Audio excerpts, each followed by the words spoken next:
Validations give us a way to make sure that data meets a set of requirements before it's saved to the database.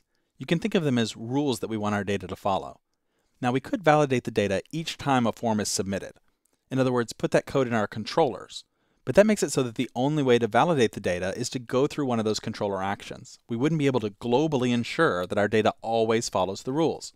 Plus, we'd end up repeating ourselves in other controllers that need to update the same database tables, and we don't want to repeat ourselves.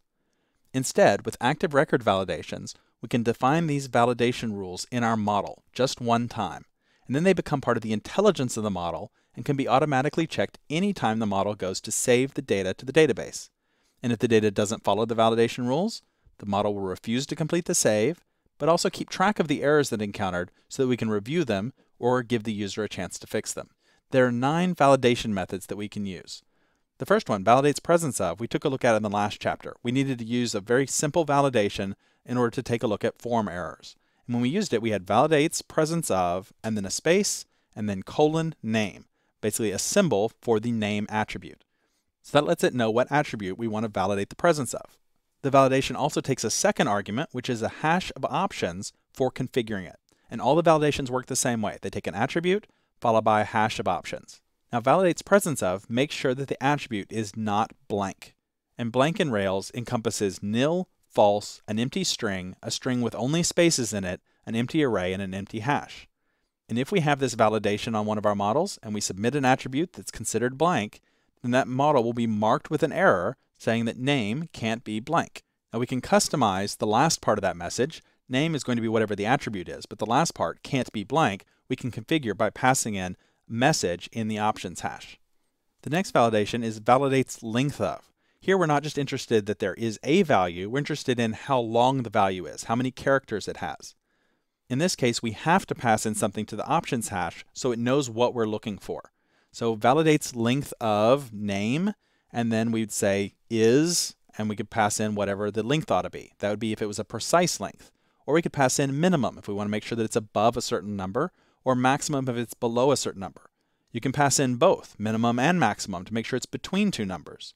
Or, in that case, you could use the shorthand within, and in is just a synonym for it, within, and give it a range. So for example, instead of minimum 1, maximum 10, you could have within 1.10.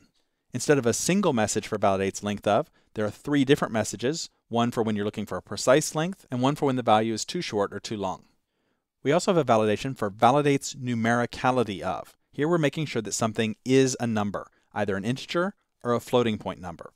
And we can check not only that it is a number, but if we pass into the options hash equal to, we can make sure it's equal to a certain number, or greater than, less than, greater than or equal to, less than or equal to, if we want to test any of those things.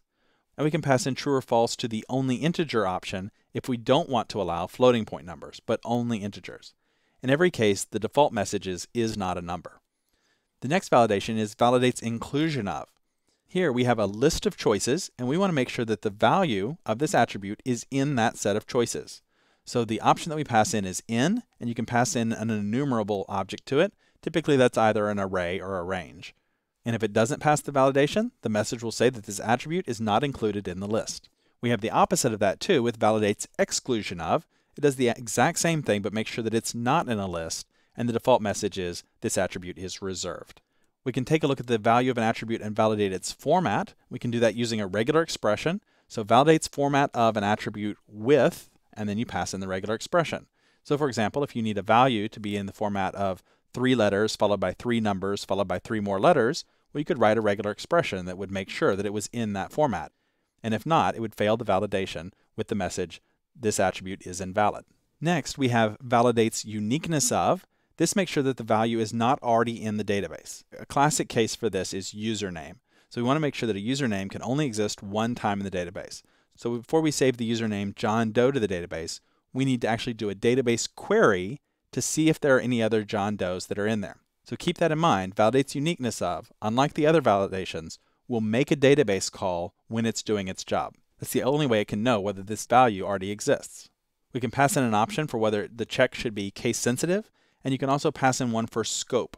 The idea here is that we might say John Doe is not allowed anywhere, and so we don't want to allow it at all. It's completely unique. Or we might say, well, it's unique only within a certain scope. So company ABC can have a John Doe, and company XYZ can also have a John Doe. In that case, the scope might be the company ID. What validates uniqueness of is doing is taking the column and using that in its query that it's constructing. And the message for that will be that this attribute has already been taken. The next one, validates acceptance of, honestly, I don't think is that tremendously useful. The idea here is that when we're filling out a form, we might want a user to just check a box agreeing to something, like the terms of service. Validates acceptance of makes sure that that checkbox got checked. It does one other thing for you besides that.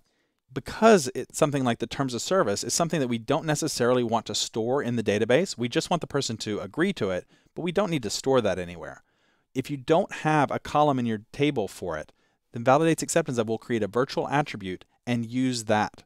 So it will still have to have that value checked, but it won't bother saving it to the database. You can pass in the option accept, which is what value you're looking for. By default, that's going to be the string 1, because that's what the checkbox will send in the form. The next one has a very similar sounding name, but it does something very different. So it validates acceptance of and validates confirmation of. Don't get those confused. The idea behind validates confirmation of is making sure that the user typed the data correctly by asking them to enter it a second time. So you've probably seen this before where it says enter your password and enter your password a second time, or enter your email address and enter your email address a second time, right?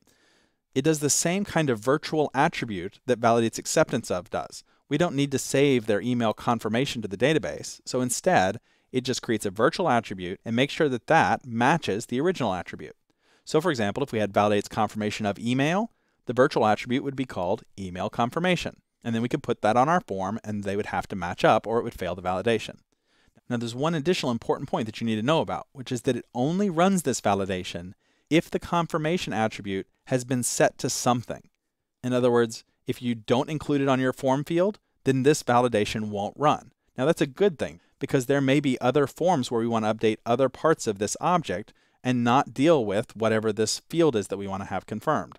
We wouldn't want our validation to stop everything from saving just because we didn't take the time to re-provide this confirmation again. Last of all, I just want to look at a couple of other global options that you can use.